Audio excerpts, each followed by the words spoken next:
Have you ever watched someone receive endless gratitude for doing the bare minimum while you sacrifice everything in complete silence? I learned the true cost of being the family's silent financial backbone on a gray February morning in 2019, sitting in the sterile waiting room of Robert Wood Johnson University Hospital, clutching a stack of medical bills that totaled more than my annual salary, while listening to my mother praise my brother Derek for driving 2 hours to visit our father for 30 minutes. The crisis had started 3 months earlier when Dad collapsed at his construction job, a massive heart attack at 58 that required emergency surgery, followed by complications that kept him in the ICU for weeks. The medical bills started arriving like an avalanche: hospital charges, surgeon fees, specialist consultations, prescription costs that weren't fully covered by his basic insurance plan.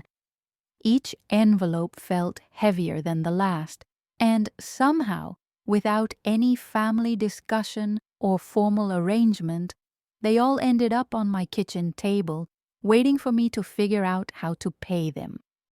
Derek had driven down from Boston that morning, his third visit since Dad's hospitalization, and the way my mother talked about his presence, you'd think he'd personally performed the cardiac surgery.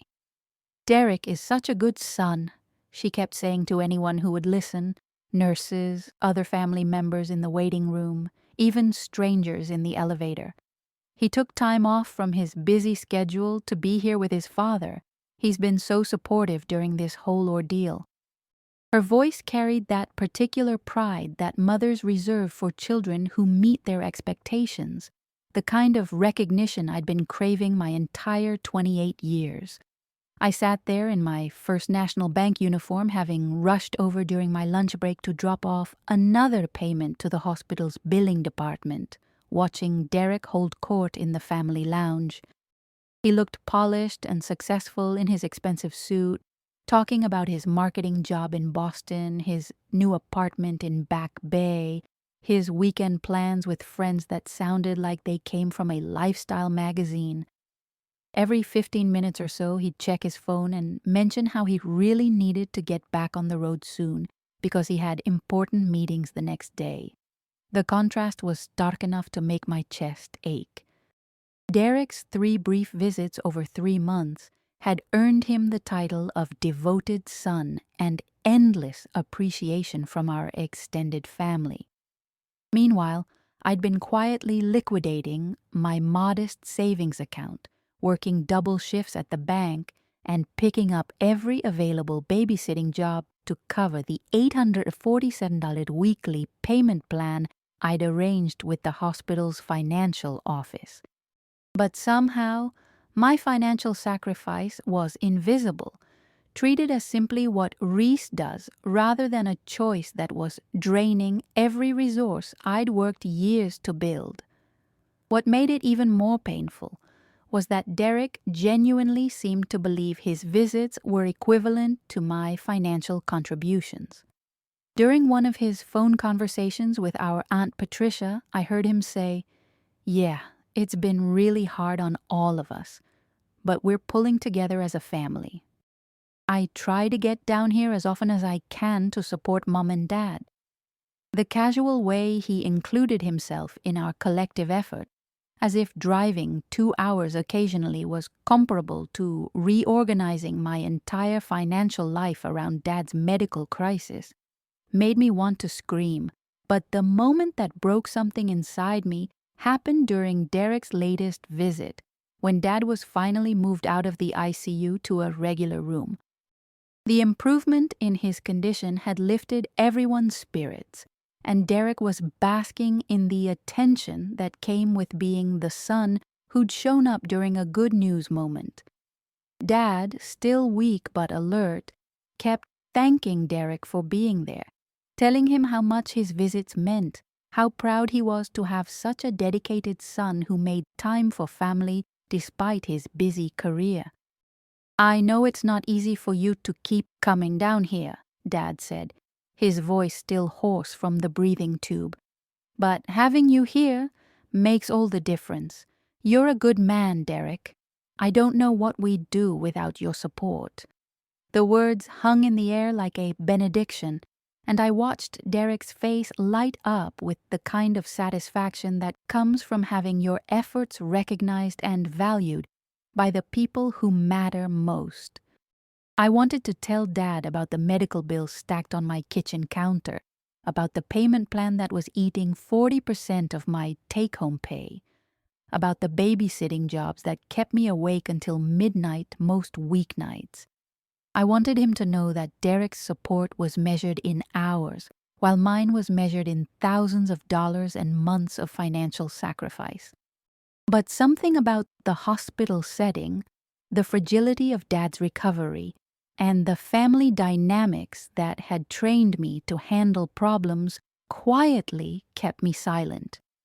Standing in that hospital room, watching my brother receive gratitude for what amounted to a few hours of presence over 3 months, while my financial sacrifice went unnoticed and unacknowledged, I realized I was participating in a system that valued emotional gestures over practical support. Derek got credit for caring because his care was visible. He showed up, he held hands, he had conversations.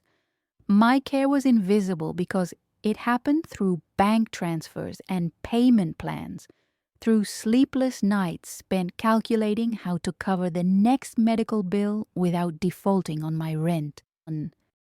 The thank you Derek received that day would echo in my mind for months, a constant reminder that in my family's economy of appreciation, showing up occasionally was worth more than showing up financially every single week.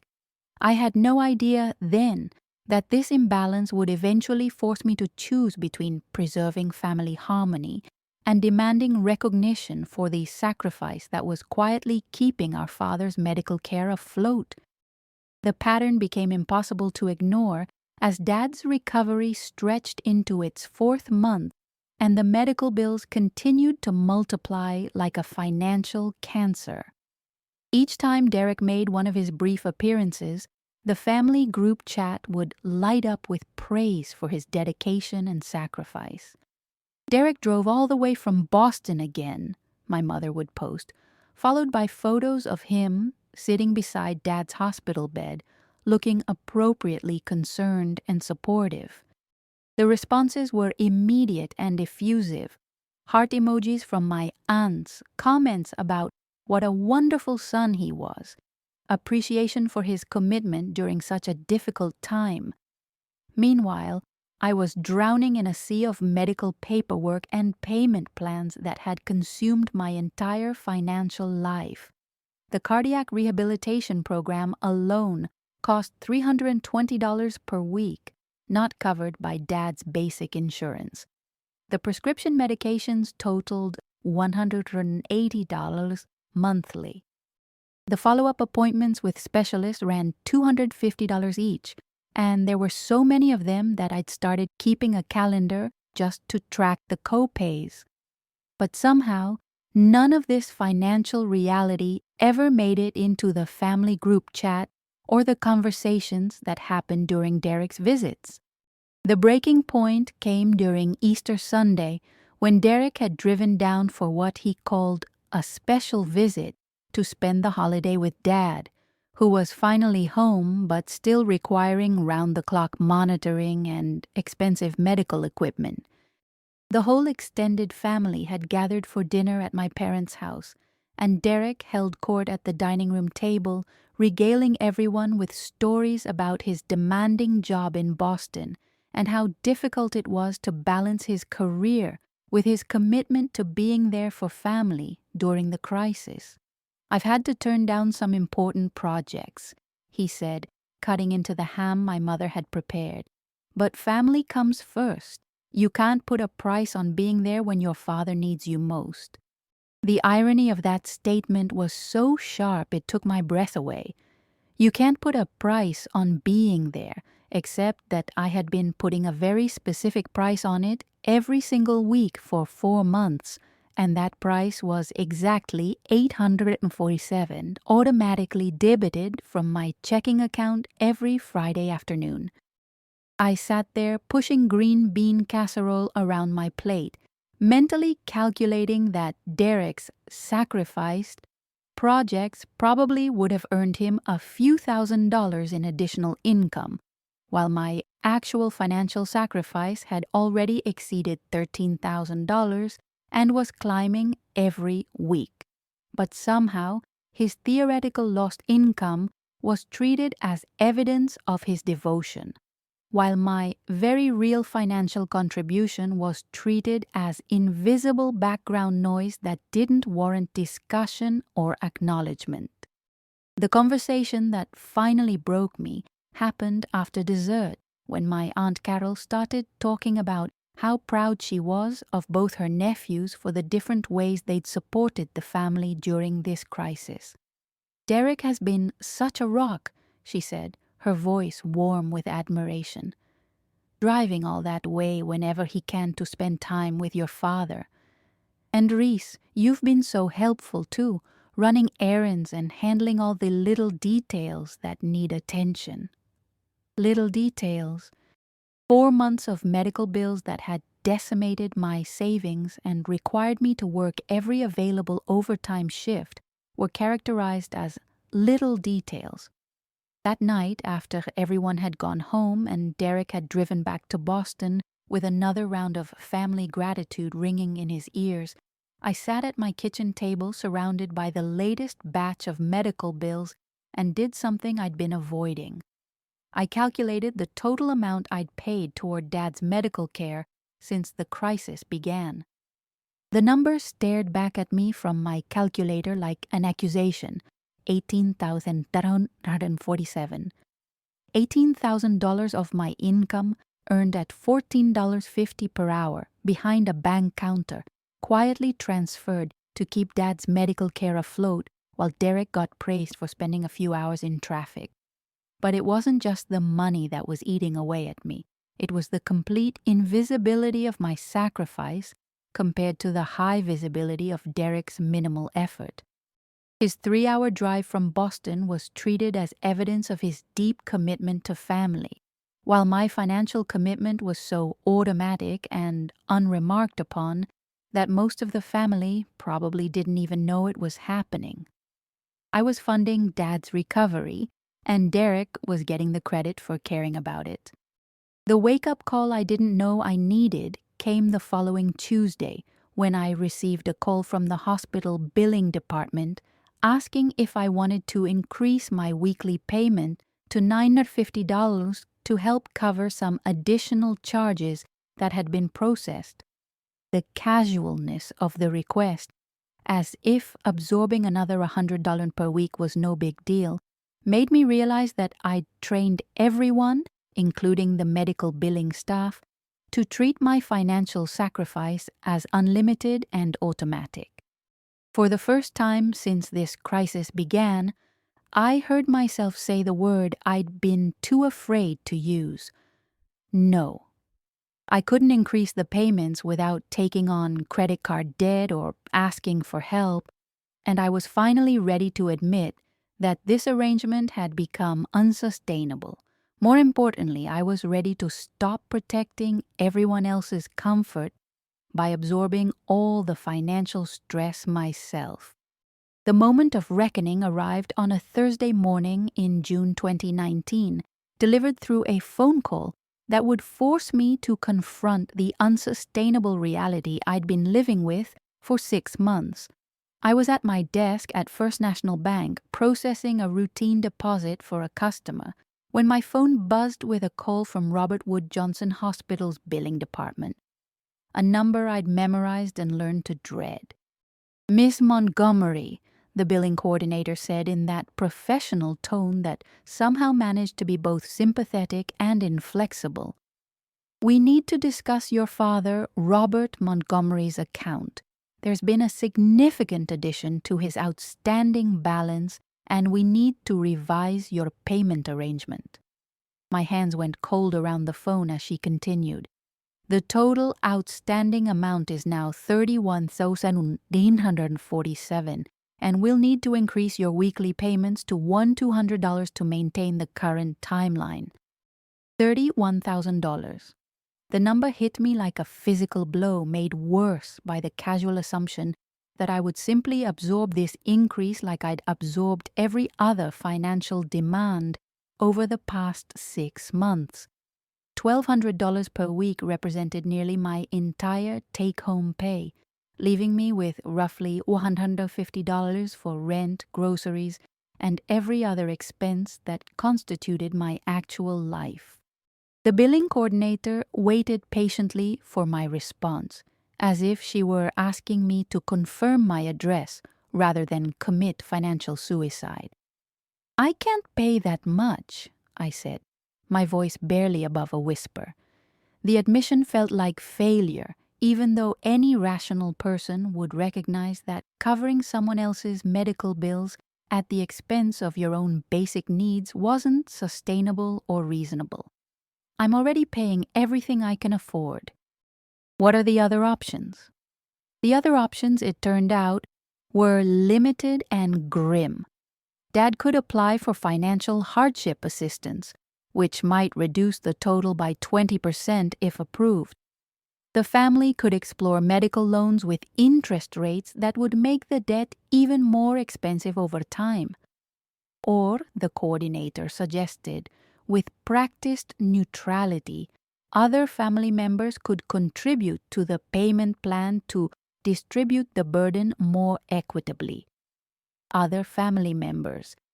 The phrase echoed in my head as I hung up the phone and sat staring at my computer screen, unable to focus on anything except the mathematical impossibility of my situation. Derek lived in Boston, earned probably twice my salary in his marketing job, and had been receiving family praise for 6 months while contributing exactly $0 to Dad's care. Yet somehow, the idea of asking him to share the financial burden felt almost impossible to imagine. That evening, I did something I'd never done before. I called Derek directly, bypassing the family group chat and the buffer of our parents' mediation. When he answered, his voice was cheerful and relaxed, the tone of someone whose biggest concern was probably deciding which restaurant to try for dinner. "Hey Reese, what's up? Everything okay with Dad?" His immediate assumption that I was calling about Dad said everything about how our roles in this crisis had been defined. I was the information coordinator, the one who handled logistics and updates, while he was the recipient of those updates who occasionally graced everyone with his presence.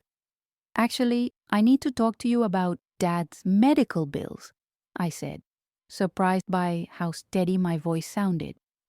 "I've been covering them since his heart attack, but the total is now over $30,000, and I can't keep up with the payments alone. The hospital is asking for $1,200 per week, and I only make about $1,300 per week total." The silence that followed was so long, I wondered if the call had dropped. When Derek finally spoke, his voice had shifted to something between confusion and defensive surprise.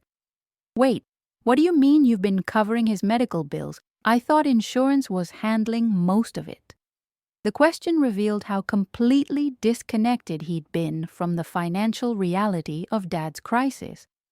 For 6 months, while he'd been receiving praise for his emotional support and occasional visits, he'd apparently assumed that the tens of thousands of dollars in medical costs were being handled by some combination of insurance and magic.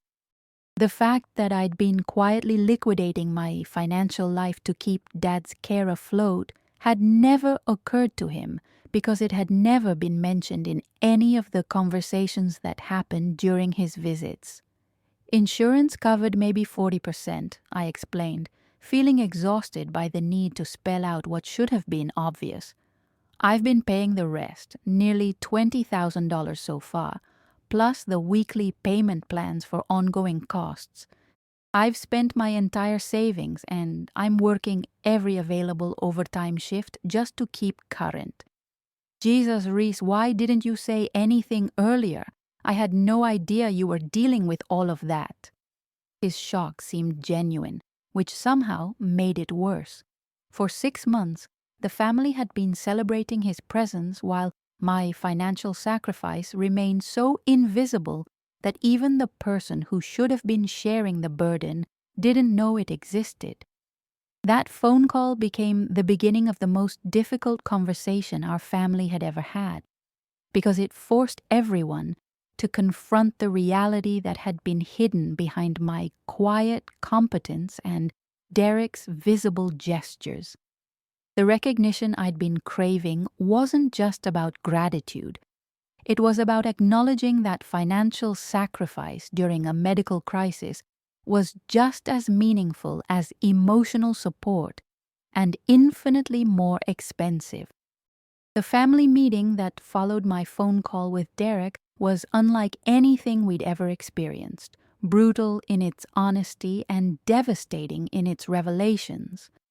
It took place on a Saturday afternoon in my parents' living room, the same space where we'd celebrated holidays and birthdays for decades. But now it felt like a courtroom where 6 months of financial deception were finally being exposed to daylight. I'd spent the week preparing for this confrontation, printing out bank statements, organizing medical bills by date and amount, creating a spreadsheet that documented every payment I'd made since Dad's heart attack. The evidence filled a large manila folder that sat on my parents' coffee table like a bomb waiting to explode, while Derek shifted uncomfortably in his chair and my parents exchanged the kind of worried glances that pass between people who know they're about to face consequences they've been avoiding. I want everyone to understand what's actually been happening with Dad's medical bills, I began, my voice steadier than I'd expected it to be, because there seems to be some confusion about who's been paying for his care and what that's cost. I opened the folder and spread the documents across the coffee table, bank statements with highlighted withdrawals, hospital bills marked paid, payment plan confirmations that showed the devastating math of medical debt. The numbers were even more shocking when laid out visually. $22,436 in direct payments to the hospital. Another $8,000 in prescription costs and medical equipment, $3,400 in parking fees and gas money for the countless trips to appointments and procedures. The total came to just over $34,000, more than half my annual salary, quietly transferred from my accounts to keep Dad alive and recovering while Derek got praised for driving 2 hours occasionally.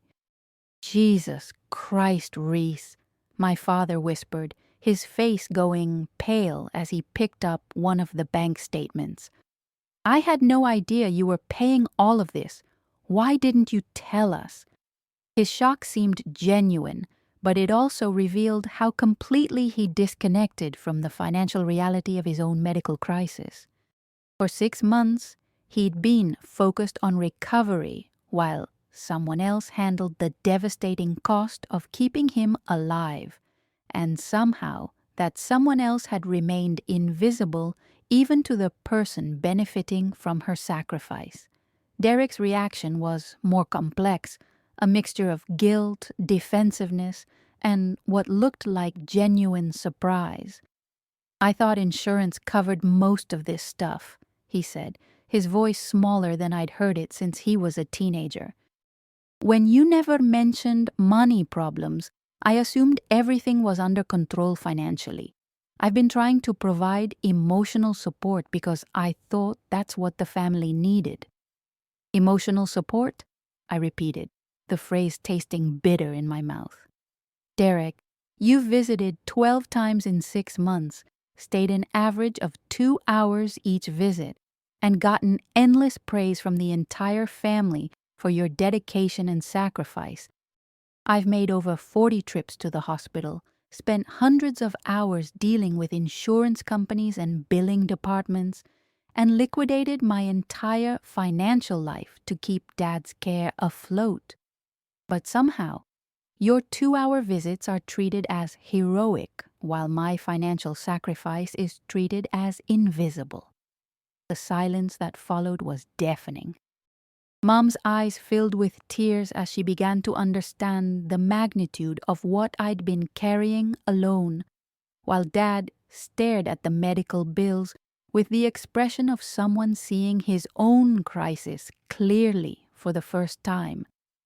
Derek just sat there, probably calculating how much his own financial contribution should have been, and realizing that his marketing salary could have easily covered half of these expenses without significantly impacting his lifestyle.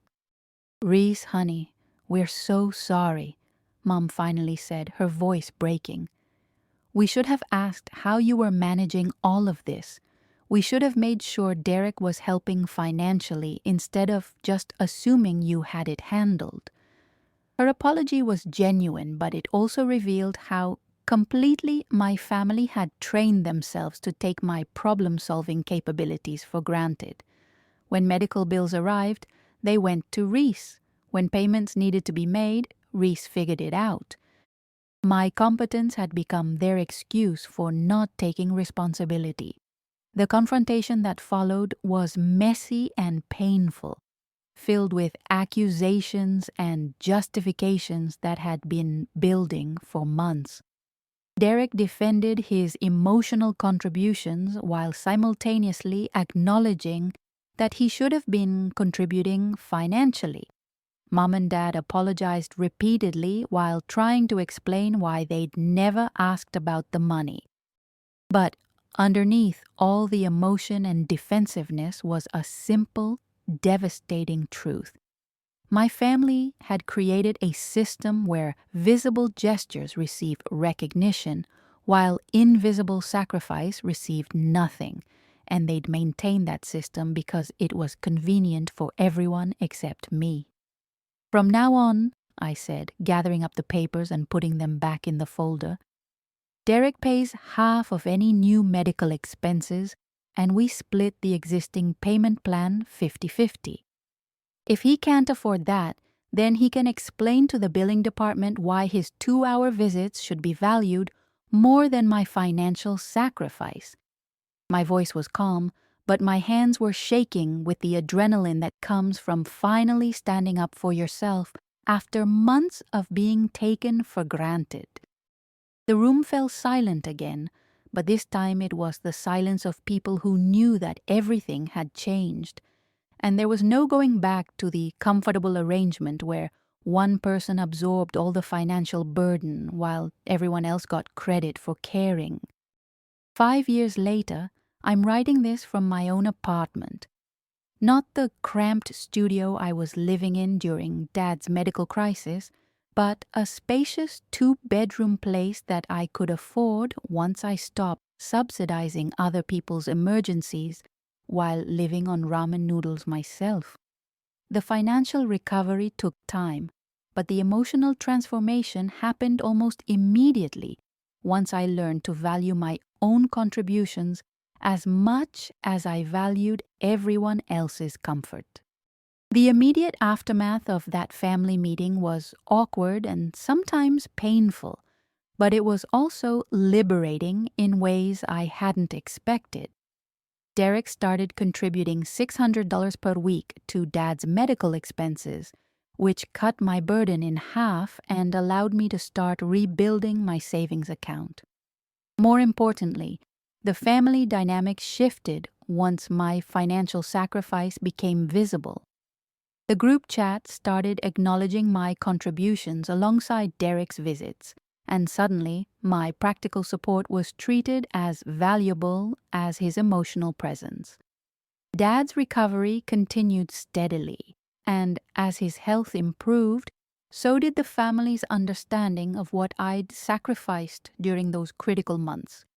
The final medical bills were paid off 18 months after his heart attack, and when Derek suggested we celebrate at a nice restaurant, he insisted on paying for everyone, not as a grand gesture, but as a quiet acknowledgement that he owed me more than money could really measure. The relationship between Derek and me evolved slowly, with conversations that were sometimes uncomfortable but ultimately necessary. He came to understand that his good intentions hadn't absolved him of responsibility, and that emotional support without financial contribution during a medical crisis was incomplete support at best. I learned to speak up about my needs before resentment built up, and to stop protecting other people's comfort at the expense of my own well-being. But the most profound change was in how I understood my own worth within the family structure. For years, I'd been the person who solved problems quietly, absorbed financial stress without complaint, and took care of logistics while others received credit for caring. The medical crisis had forced me to confront the cost of that role, not just financially, but emotionally and psychologically. I'd been so focused on being useful that I'd forgotten to be valued. My parents' perspective shifted too, once they understood how completely they'd taken my problem-solving abilities for granted. They started asking direct questions about financial stress during family emergencies, and they made sure that any future crises were handled with transparent communication about who was contributing what. The assumption that Reese would handle it was replaced with conversations about how the family could handle it together. The career benefits of standing up for myself extended beyond family dynamics. Learning to articulate my value and demand recognition for my contributions made me more confident in professional settings too. I was promoted to assistant branch manager at the bank within a year, partly because I'd learned to make my work visible instead of assuming competence would be recognized automatically. The skills I'd developed managing a complex medical crisis, budget planning, vendor negotiation, crisis communication, turned out to be exactly what my employer needed in a management role. My savings account is healthy now, built through normal means rather than the overtime desperation that characterized those months of medical bill payments. I have an emergency fund that could handle unexpected expenses without requiring me to work double shifts or live on pasta for weeks. But more importantly, I have boundaries that protect both my financial security and my emotional well-being. Derek calls regularly now, not just during crises or holidays, but for normal sibling conversations about work and relationships and future plans. Our relationship is more honest because it's based on mutual respect rather than unequal sacrifice. He understands that showing up occasionally isn't equivalent to showing up financially, and I understand that emotional support has real value even when it doesn't come with a dollar amount attached. Last month, when Mom had a minor surgery that required some out-of-pocket expenses, Derek immediately asked how we should split the costs before anyone had even calculated the total. The conversation that used to happen after months of silent sacrifice now happens proactively because the family learned that invisible contributions create invisible resentment, and both are toxic to healthy relationships. If you're reading this and recognize yourself in my story, if you've been the family member who handles financial emergencies while others get praised for emotional support, if you've been quietly sacrificing while others receive visible recognition, let me tell you what I wish someone had told me 5 years ago. Your financial contributions matter just as much as anyone else's gestures of care, and you have every right to demand that your sacrifices be acknowledged and shared. The most expensive lesson of my life taught me that love without recognition is incomplete and that families function best when everyone's contributions are visible, valued, and distributed fairly. Sometimes the most loving thing you can do is refuse to be taken for granted, because it forces everyone to step up and participate in solutions instead of assuming someone else will handle the hard parts alone.